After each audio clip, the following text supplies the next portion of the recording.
Rebecca. Thanks so much for joining us today on the podcast. Hi, Carrie. Thank you so much for having me. Well, let's jump right into the interview and find out a little bit about your backstory. I'd love to know what life was like before you began coaching other women in business and what kind of led you to this. If you could also share where you are in the world, of course, too. Yes, of course. It's a very long story. I can talk about this for hours. So let me try and make it short at first, and then we can dig into the parts that you want to talk more about. Yeah, so I'm from Denmark. I was born and raised in Copenhagen, and a couple of years ago I moved to Kigali in Rwanda. So that was crossing continents. It is something that if you had asked me 5 years ago if I would be able to do something like that, I would have never thought. I would just get on a plane, pack my suitcases, and move to Rwanda. So I studied at Copenhagen Business School for 6 years. I studied Mandarin and Asian business, actually. Then I got into telecommunications and worked with project management for a couple of years, moved on to banking, where I worked with buying market data from stock exchanges. And one day I just decided, you know what, I'm going to do something very different. And I packed my bags and I moved to Rwanda to volunteer. So with no specific plan in mind. Then I started working in the NGO charity sector for a while, and I'm not sure what was the exact moment. I think it actually was a friend of mine who told me that, you know what, you're just such a natural coach. And then I started getting into that. And then with the COVID pandemic coming and all this extra time just sitting at home, I started getting coaching certificates. And shortly after, I started forcing my friends to be my coaching subjects. That's how it always starts, isn't it? To see how that would work. And then it kind of just moved on from there. I realized that I have a knack for helping people develop ideas. So I would help people who have different talents and gifts on how can you create an idea that's different, something that's new. And also work on the development of the person. So how do you, sorry, my dog is about That's to okay. How do you get into that mindset of being a person who takes action towards things that you want in your life? I really love that part of it. I love talking to people and helping them build that identity, because I think it's inherent in all of us. I just think a lot of us have kind of dimmed it down, and somehow have set up our mindsets to be natural towards expecting failure instead of expecting success. Yeah. So I love working with that, especially aspiring entrepreneurs or aspiring coaching. So in the beginning, I would actually work with any type of entrepreneurs, but I realized after a while that what I always ended up doing is suggesting to people that they should set up coaching programs. So, yeah, tuned in, and now I'm working mostly with coaches. I do have still some projects that are more physical products, but yeah, that's a lot. Yeah, that's great. So I'm intrigued. I want to know why Rwanda. Why did you select Rwanda? Was it because of a particular volunteering opportunity? And what were you doing to volunteer? So actually, I came here the first time around kind of accidentally. I knew that I wanted to go to Africa somewhere. I wasn't sure where, but I wanted to go someplace where there was a lot of development, you know. As I was studying Mandarin, I was studying Chinese history. I was so intrigued by the period back in the 90s where, you know, the whole country was just moving and developing and growing. All these things were happening. I thought to myself, I wanted to be there. And then I thought, okay, where else does that happen right now? And there's just so many African countries that are experiencing a lot of growth. So my aunt actually booked a trip to go see the gorillas in Uganda. And I was just like, I'm going with you. You know? Yeah. I wanted to go. And it was a predefined tour. It was kind of set up in advance, and it ended up having 3 days in Rwanda. And I was actually at first not extremely impressed with the country, mostly because the tour was it was set up in a way that we just moved from hotel to cafe to market. It was very touristy. Yeah. And I didn't feel like I actually had a sense of the country, or especially the city, the Kigali that we were in, or of the people there. So I forced my family to go out with me for a drink on the last night that we were there. And it was quite easy. My aunt, she didn't want to go, and I was just like, I'm gonna go with or without you. And she was like, I'm not gonna let my niece alone in a strange country that we'd only been in for a few days. So they ended up coming with me, and I accidentally met a person that I knew from Copenhagen, who was Rwandan. Yeah. Which is like, so we didn't know each other very well. We had the same favorite bar. Copenhagen. So I had seen him around, and he lived there because he lived in Denmark for a year. And we met, and when you don't really know people very well, but then you meet them abroad, it's like your best friends, And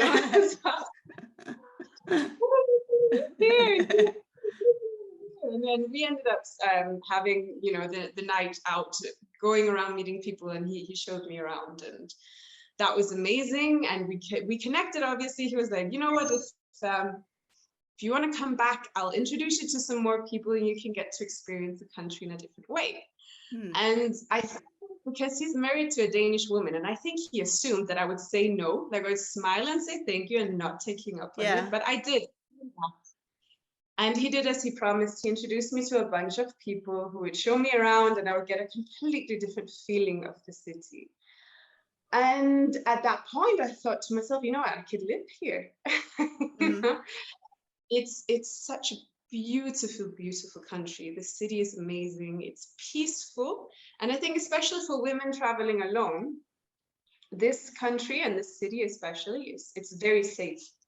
So compared to many other places, that in itself has a big appeal. It had a big appeal because I knew I was going to come alone. And even though you know people, you want to know that you can walk around by yourself and be safe. And I can walk around at midnight, alone. Street. That's so important. Very, very important. So yeah, I felt very safe, and the same way that I just accidentally met someone that I knew, I had so many other experiences of things just aligning for me. So people I met randomly who ended up helping me. The woman I lived with for the first 4 months or so, I just met her randomly. She was out walking her dogs. I love dogs, Yeah. There were so many instances of just like, oh wow, I can't believe how lucky I was to meet you, especially in this situation. So I just it felt like it was supposed to happen. It felt like I was come here. Yeah. So it was almost just like following the signs, Yeah. Quite magical, actually. I've never really experienced anything like it, but since then I've become a lot more open-minded. So when I see something, I'm thinking, you know what, this feels right. I should definitely following your instincts and listening more closely. I'm always so inspired by women who just kind of leave everything behind and are brave enough to go to a whole new place. I think the first thing that pops into my head is, where did you stay when you got there? Did you have any kind of plan when you went back as far as where you stayed, what you were doing, how you were earning money, all of those things? Yes. So at first I just went with my savings. And I met a woman here who helped me. I could stay with her for a while. We connected so well, so that was amazing. And then after a while I got a job, started working here. After a while after that, with COVID coming, I just thought, you know what, I need to start doing something on my own. So it's like the same way that I felt such a strong pull to come here, I felt the same pull to start working with people. And I think in the beginning, I'm not really sure how to explain it, but when you've always worked with, I think actually there was a situation where it also became quite clear to me, and it was that in a short period of time, I had several different people calling me from Denmark, asking me for advice about things. And that was at least a year after I had left. And I just thought, why are they still calling me? Not Yeah, that it's I didn't like the want to help. universe tapping on your shoulder a little bit. Yeah, it was like I am actually still providing value to some people who could easily, like they have so many around them that they could go to, but they're still coming to me. So that's when I just knew I had to make this into something more serious. And I started very slowly. I started just, trying out some certifications and trying to get people to follow that. And it didn't really sit right with me, just the whole thing about, following someone else's process. And because I'm so driven by my instinct and kind of getting to know people and figuring out what is it really that I think they should be doing and trying to nudge them a little bit, it just started coming to me that that's something that I needed to be doing. Yeah, so I think there's so many different things that brought me into coaching. Yeah, but honestly, if you had asked me when I was a teenager or when I was even in my early 20s that I would be coaching other people, I would have never believed you, because I came from a background that was so driven, I would almost say, by victim mentality and depression and low self-esteem, low self-confidence, never being able to do the things that I do today, which is just, leaving the continent and going somewhere else without a proper plan, or guiding other people, on what to do. So yeah, I think just seeing that growth and seeing that I was able, if honestly, if you had known me back then, if I was able to become the person I am today, coming from that person that I used to be, anyone and everyone can do it. I honestly believe that. Amazing. So when you started working there, are you still in a different career field and juggling two careers, working in another industry and coaching at the same time, or are you full-time coaching? No, I'm not full-time coaching yet, though I am moving slowly towards it. Mostly because I really love working in the NGO sector. Mm-hmm. It kind of fulfills a lot of that charitable part, being able Mm-hmm. to do something that's beyond just my work. But yeah, I definitely have stronger financial needs than what the charity sector can do for me. So Sure. Yeah, I think also it's tough to leave that old world behind, the other work that we do, because we kind of bring those gifts into what we're doing next in that next season of our lives, right? But sometimes it's a little bit hard to let go. I mean, I can certainly relate to that with completely letting go of teaching. It takes sometimes years to make that transition. yeah. So I wanted to ask you about family life now. Are you still a single woman living in Rwanda, or do you have a family? What is life like for you right now? I have a partner. We're not married. We've been living together for a couple of years. He's amazing, but we kind of both agreed that kids are not really our thing, at least not at this stage. We do have 2 dogs, so that it feels like a family. It definitely feels like home. So Yeah. yeah. So let's walk through a day in the life, kind of a typical day in the life. I know that most days are different when we have all of these diverse careers and things, but women love to, at least I do anyway, and I think that's why I always ask this. What is a typical day like for you if you had to kind of narrow down some kind of a routine? It's very difficult to say. I think I set my alarm for 5 a.m. I'm one of those people. I get up and I like to have a bit of a slow morning. I have my coffee, I do some reading, go to the gym, come back home, take a shower, And then trying to structure my day through what are the tasks that I know that I have to go through, and then simply just take them one by one. I like to fill up more tasks than I actually can do. So um, in the beginning, I was very frustrated about working like that because I thought, oh my God, I keep setting myself up for failure. But actually, if I do have a very long list, I usually achieve much more than if I do just a couple of things. So I realized that it doesn't really matter how much I put on my list. I always leave a little bit behind that I kind of postpone until the next day. So I usually do that, but I like to be flexible in the sense that if something interesting comes up, or so someone has, a challenge that they want me to help overcome, or if I have the opportunity to go and meet someone, I like to have that flexibility, and I think that's a really big freedom. And then towards 6 p.m. that's pretty much what I do, just going a little bit depending on what I need to complete during the day, and what kind of comes up during the day.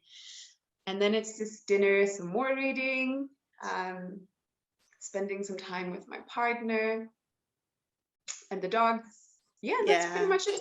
I stopped drinking alcohol 6 months ago or so. So that kind of leaves me a lot more indoor than what I used to. But I think it's worth it. It is. Definitely. And I think the freedom is really nice too. I share your thoughts on having flexibility. As you're saying this, I'm looking at my own checklist that I've moved over from my planner, and I do the same. I load it up, and then items can always be moved to the next page for tomorrow, right? Exactly. So I'm going to take a big jump here and talk about your own personal history. So this is more personal, related to struggles that you have had that perhaps have helped you in your own coaching today. And I think this is something a lot of women can relate to, and it can really help them. So I'm talking about your history of having an eating disorder and how you were able to kind of navigate that and overcome it. So it's actually something that I spent a lot of time reflecting on, mostly because I'm not sure I was aware that I had eating disorders at the time, especially because I was so young. It started when I was in my early teens. And, I grew up in a world where you didn't really have the same choice that you have today in terms of the influencers that you're inspired by. So today, you can go and you can amend your social media to follow specific types of people, specific types, specific looks.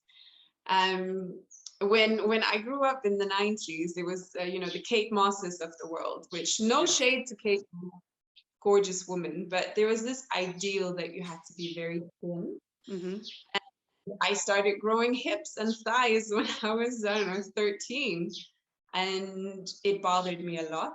And I had a lot of weight issues already as a kid. I was bullied a lot. And at some point, I just stopped eating. And it helped, I would obviously, when you stop eating, you lose weight. And I tested myself several times. I went at least twice, up to 7 days without food. Oh my goodness. Just water and tea. And I think it messes up your growth a little bit, because it's really difficult to focus also on school and on the things that you need to be focusing on. I couldn't really go out and spend time with friends because there would be food involved. So I would just go home, and it was almost like in just a drowsy state of mind. And from there developed, it was mixed between starving myself, binge eating, forced vomiting, I think pretty much anything. I also got a lot into exercise at one point. I kind of overdid that, trying to be overly healthy. So I think almost anything that you can get into around eating disorders, I've done it. And it took me many years. Actually, I moved in with my older brother when I was 16, 17. And it wasn't until I moved in with him, and he noticed, because at home, I got away with not eating because nobody really noticed so much that I wasn't eating, or they didn't pay much attention to it. My older brother, though, he was the one who kind of forced me. And I don't know if you have older brothers, but you don't talk back a lot to them. So even though I tried, he ended up kind of straightening me out in that sense, but that also meant that I ended up gaining a lot of weight, and then it just kind of got into the other end of it, a lot of self-esteem issues, a lot of self-confidence issues. And I'm not sure I actually fully got a normal relationship to food until just a few years ago. Because even when the eating disorders in itself stopped, I still had a very complicated relationship with food. On one hand, I wanted to show the world and to myself so much that I had overcome it, that I would just eat whatever I wanted. And like, oh, I'm still confident in myself, and I'm still confident in, I can eat whatever I want and gain weight and be fine with it. Even though in the deepest side of myself, I was not okay with it. And yeah, it wasn't until actually I started thinking, food is self-love, in the sense that when you eat things that are not good for you, it's like giving a sports car diesel, or something similar, that when you have your machine that is you, and when you love yourself, you should be treating yourself with the things that are good for you. So there's still loads of things that you can eat that can kind of satisfy that craving that I would often have. Like, you can get salty foods, you can get sweets. It became so much more important for me to be treating myself in a way that was respectful to a body and to a person that I love.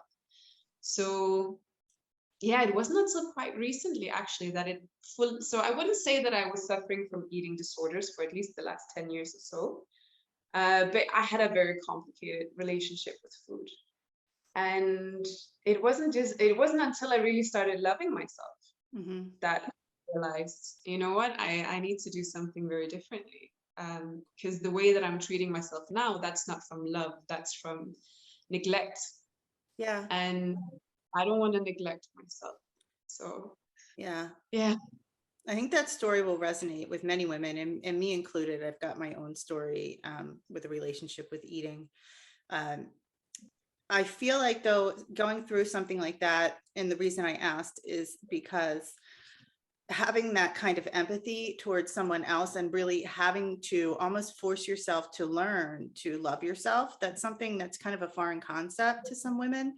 And they may think, of course I love myself, but when you really actually think about the way you've been treating yourself, or even, a lot of the neglect involved, we tend to judge ourselves so harshly.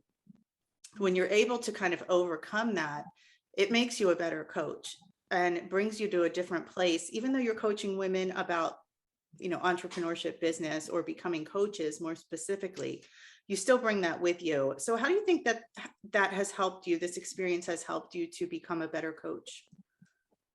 I think in general, having suffered a lot from inner conflict, it makes I'm able to call it out when I see it. So when someone tells me, oh, things are fine, or oh, this and that is a problem, I can often tell that there's actually something there. So I think that level of empathy towards people in general, it helps us be better coaches, because we understand how they feel. And once we can put words on how they're feeling in that moment, they also are more susceptible to doing something about it, or to listening at least to what you have to say. So when you're able to really describe the problem or the feeling or the pain that they're experiencing, they think that, okay, so you have the solution, right? I think that's like a mindset for most people. And it comes, even if it's not about eating disorders, it could be, oh, I think maybe you are postponing the launch of your product because you're feeling overwhelmed, or you're feeling that it's not perfect. You can see that they keep making excuses in order to not, get into something new. And once you kind of put the words on that, sometimes we tend to make ourselves more busy than we have to, so we don't have to actually do the things that we're supposed to do.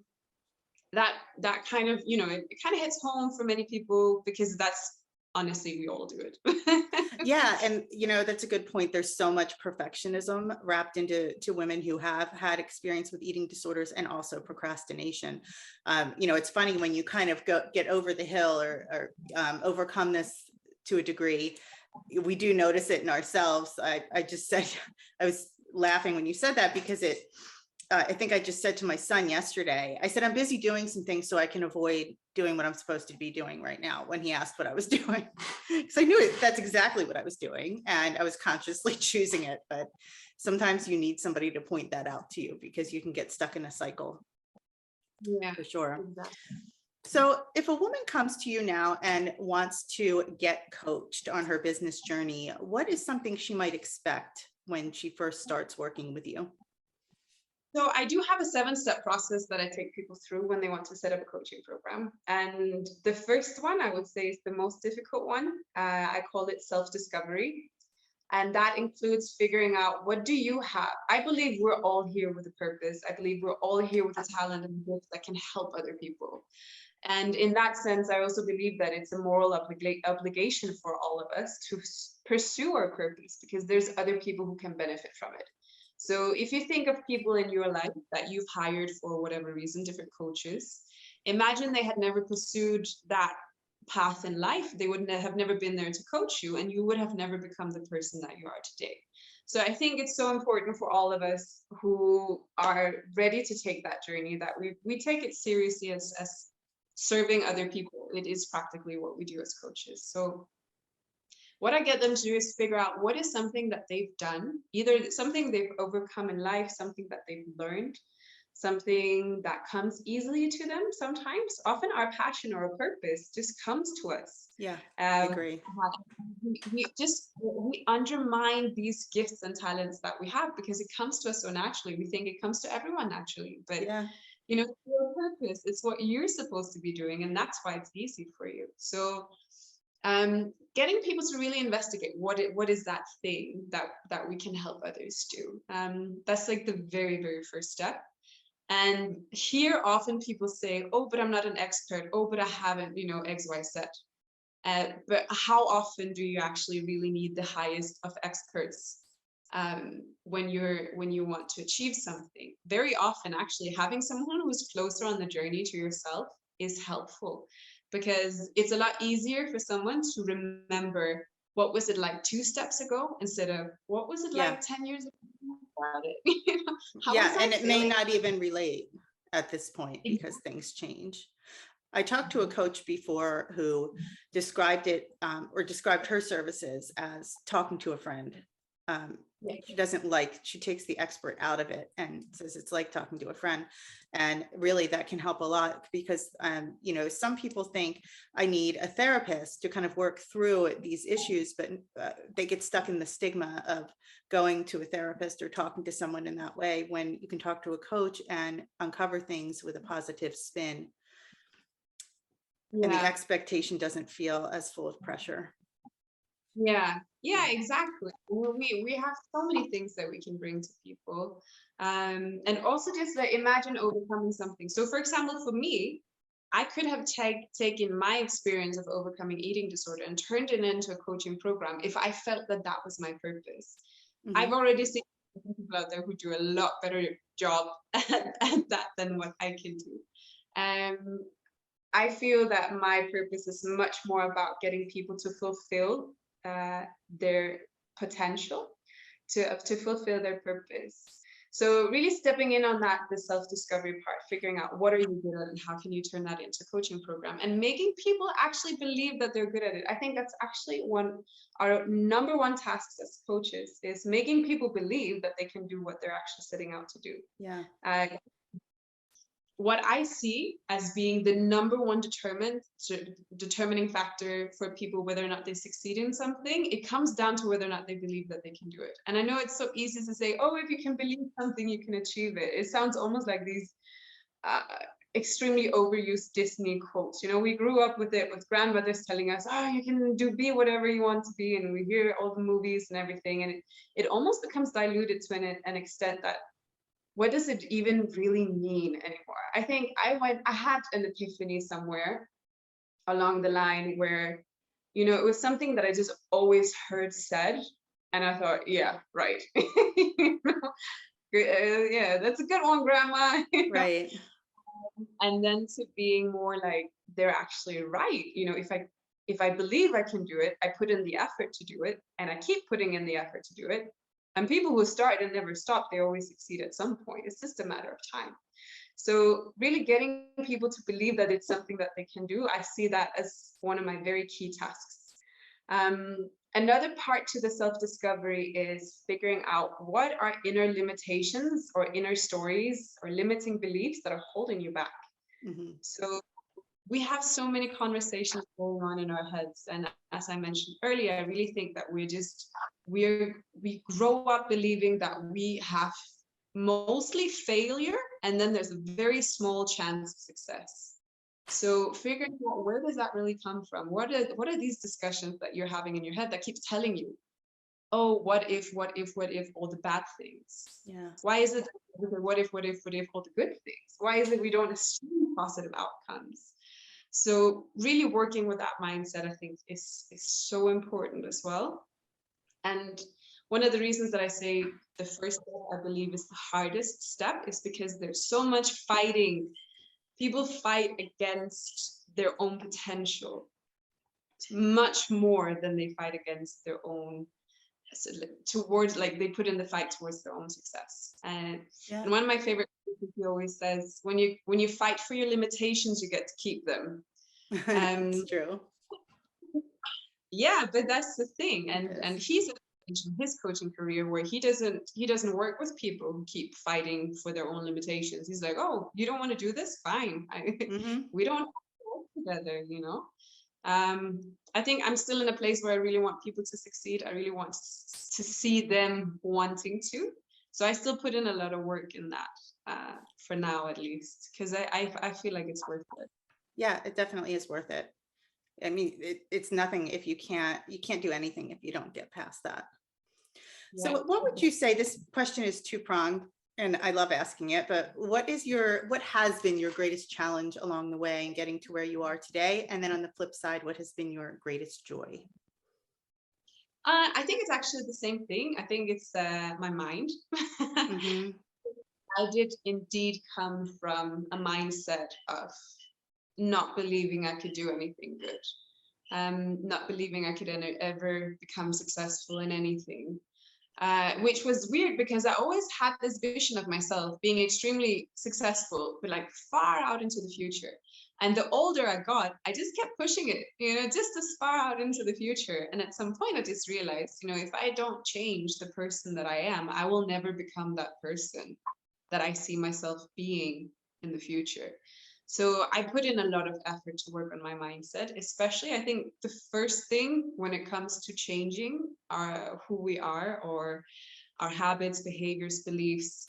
I think the first thing is about awareness. So I paid a lot of attention to what are my initial reactions when I think about success? What are my initial reactions when I'm in these and those situations? And I was just so quick to turn to negativity and to victimhood and to just assuming failure and almost giving up before I started anything. As soon as I met a challenge, I would give up because it would be my decision, so to speak. So much easier to give up. Yeah, the reason you don't have to.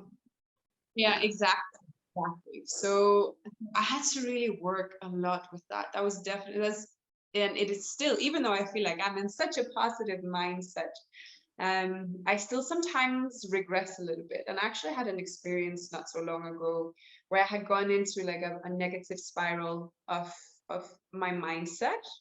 I had been going through a lot of emotional stress, and it had kind of built up over a period of time. And at some point, I was feeling really low, and the way that I was speaking about myself was also in negative terms. And I was having a really hard time. It was a difficult discussion I had with my partner where he was like, you're going to have to tell me what's wrong. And I started saying stuff like, oh, I feel like nothing I'm doing is right, and I can't get anything right. And this language that I used around myself, at some point he looked at me and he had this long pause. And then he said, you know what? I have the feeling that you want me to feel sorry for you, but I can't, because this person you're describing, that's not you. That's not who you are. You know, we've lived together for a couple of years now, so he knows me Yeah. quite well. And at that point, it was like almost immediately I realized I'm carrying around an old identity. I'm carrying around this old low confidence, low self-esteem, not eating for 7 days at a time, you know, Yeah. victimized, negative person. And that identity I was carrying around, it showed also in the activities I was performing. And when it shows in the activities, it also shows out, comes in the output, right? So Mm-hmm. I wasn't getting the traction I wanted. I wasn't getting the feedback that I wanted. I wasn't gaining clients at that period of time. Yeah. And I kept just blaming, you know, everything else. But when it came down to it, it was because I was carrying around an old energy, an old person. Yeah. Um, and almost immediately, as he said that, it was like I could just shed the whole thing. And I felt amazing the next morning. And before I had even posted anything or done anything, people started, you know, getting into my inbox again. Yeah. It's an energy shift. 100%, which is just, it's just so amazing that you can see that these things are possible even across continents, because most of the people I work with are working from different continents. So Mm-hmm. that was a really big experience, just seeing how powerful that is. The identity that we're carrying is just 100%, it comes from inside our heads, and it has 100% an impact on the things that we get in return. So even though I tell this to people all the time, but it was just such a powerful experience of seeing the contrasts over Yeah. just a few. Yeah. So Yeah. Sometimes we can't have our greatest joy without the greatest struggle. You know, it's on the other side of it, which is why I kind of asked that question all wrapped up in one. yeah, So I have one yeah. other question for you before I ask where we can find you online. I love books, as you can see behind me. I taught literature and I'm always reading for self-improvement as well. Any books that you would recommend to a woman, whether she is suffering from an eating disorder and thinking there isn't the other side is just not there for her, or it could be a woman who is struggling with her purpose? Mm. You know, the funny thing is, whenever people ask me for book or movie recommendations, I very often go to one that I read or watched very recently because Mhm. it's so fresh in Yeah. my head. But I recently finished David Goggins' Can't Hurt Me. I don't know if you've heard of it. No. It's a Navy SEALs guy who's Oh. such a badass. And he came from a domestic abuse, very, very rough upbringing, very rough years in high school, and so on and so forth. And one day he just decided to take fate into his own hands and to prove himself and to everyone that anything is possible. And his descriptions of the things that he's overcoming, especially because, you know, he's spent most of his life in the military and like very, very you know, special operations Yeah. types of military people. So the things that he's being exposed to are things that I don't think my body would ever be capable of these, you know, and the way that he Mhm. describes pain. And then him describing how he makes a conscious decision of sucking it up and just getting it done. And I'm not saying that when you have an eating disorder or so on, or anything of the like, that you should necessarily just suck it up. But what you Mhm. see in the book is our minds are capable of the most amazing things if we learn how to control it. Yeah. And in the book, I was not able to put it down. Yeah. I had people in my face almost nonstop until I finished it. My partner was like, "Hey, aren't we supposed to go for dinner? I've been waiting for you." And I was like, "Yeah, let me just finish this paragraph." You know, Yeah. it's so fascinating. And it's so impressive.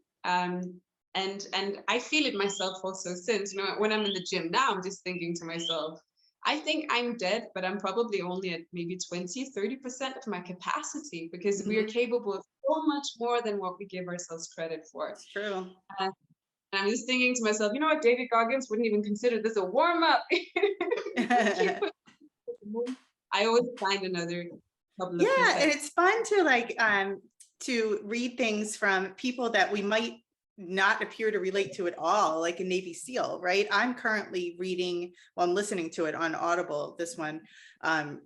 It's a story, like a biography of an ultra runner, and I'm barely a runner, you know, but it's really about getting through the head games, and we can absolutely relate to that. Yeah. Yeah. Yeah, he really loves purpose as well. So he also describes the different experiences he has with it, and how he just ends up pulling through. Yeah, very impressive. I would recommend anyone and everyone to read it. Great. It's So, amazing. Rebecca, I hate to wrap this up because it's been so nice to talk to you, but I have to ask where we can find you online. Yeah, I think the best place would be on Instagram, mostly because I have started making reels and I'm there almost every day just to test that out. So my social handle is I am Rebecca Hansen, and it's spelled Rebecca REBECCA, and then Hansen HANSEN. All right, perfect. So I will include your information and your Instagram handle, of course, in the show notes, and then also in the notes for the YouTube video. Thank you so much for talking to me today. I really enjoyed it. Fun.